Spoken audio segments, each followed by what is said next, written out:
My name is LaCasa Taylor. I'm 31 years old. I'm a member of the Foster Care Alumni Association. I spent 4 official years in foster care.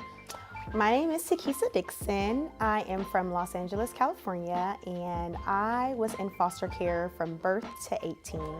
My name is Quaylin Wilson. I was in care 12 years. I am LV. I spent 7 years in the foster care system. My name is Keely Stiggers. I was in care for 14 years, in and out of group homes and foster homes.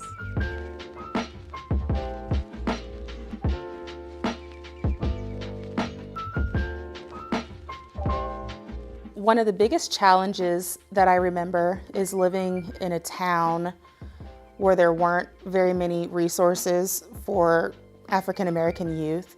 And my foster parent at the time took me to a beauty college where they were used to doing older women's hair, you know, the really small, tight curls, and she asked them to put a relaxer in my hair. And I was 14 years old and not in a position to say, I don't really think that that's a good idea, so I went with it. And the end result was the ends of my hair were completely ruined and burnt, so I ended up having to cut my hair to about ear length. And that was one of those memories that just kind of lasted with me because I was not confident in myself because of the way my hair looked for months. Some of my challenges were getting buzz cuts. Most of my friends that I saw had some really dope haircuts, and my foster dads were intimidated by my curly hair. Not sure if it was because they were intimidated by their male pattern baldness, but they pretty much took me to their barbers and just had it all cut off. My challenge was like maintaining my hair, especially with moving a lot. People didn't know how to take care of my hair because I'm biracial, and so my challenges for me would be the fact that I just tried to maintain it and keep it like as low profile, and I used to straighten it all the time. Like I just used to put the flat iron to it and just do that. And it ended up killing my hair and honestly damaging it over the years.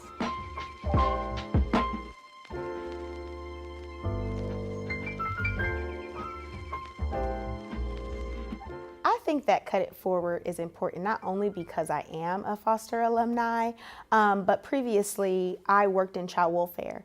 And so to see children of color come into care, going to placements where foster parents don't look like them.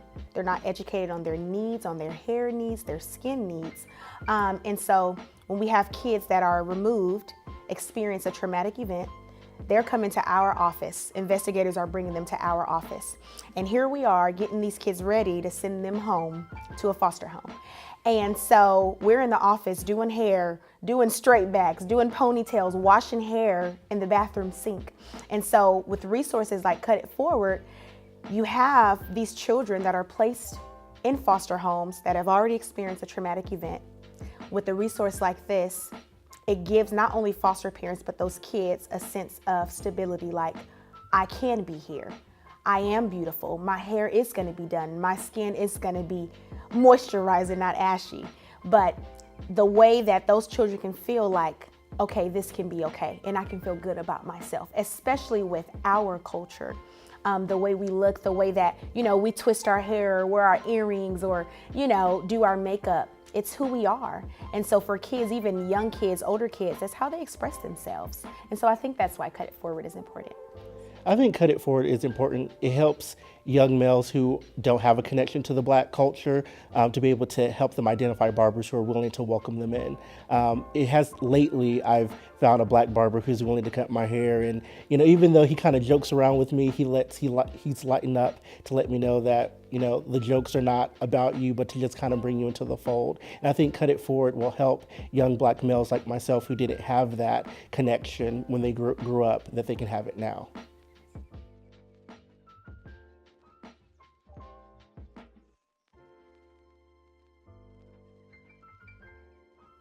I'm a member of the Alumni Committee because, as I said before, hair care is very important. And I'm self-taught when it comes to my hair care. There was no one who could provide me with any videos or anything to help me with that. And then here we come with Cut It Forward, who are, they're going out and they're trying to teach these foster parents and these workers on how to educate people on their hair care and different types of hair. So I think it's a really important movement. I am a member of Cut It Forward Alumni Committee because I want to make a difference. Since it took me so long to figure out how to do the right things for my hair, I want to be able to help others do it now that I know how to do it. The reason why I'm a member of the Alumni Committee is that I want to be an advocate for those young Black males who don't have that connection. I see myself in a lot of the Black males that I work with. I'm a social worker for the state, so I work with these young men who they want to play basketball, they want to have dope haircuts, but they don't have that person to really work with them or talk to them about that. And so knowing that I could be that person who can, transport them to the barber or talk to them about basketball, is something that I want to be able to bring to Cut It Forward.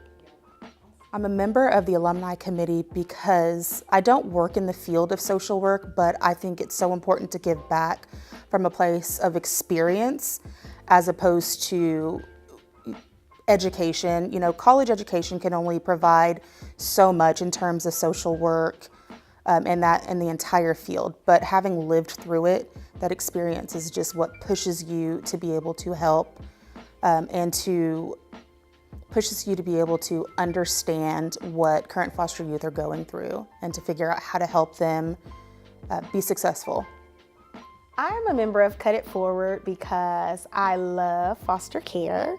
Not only because I am a foster alumni, I love connecting with foster youth, kids that are currently in care, but I also love natural hair. I love skin. Like, there are two things that you can catch me in the store always buying: hair products and skin products.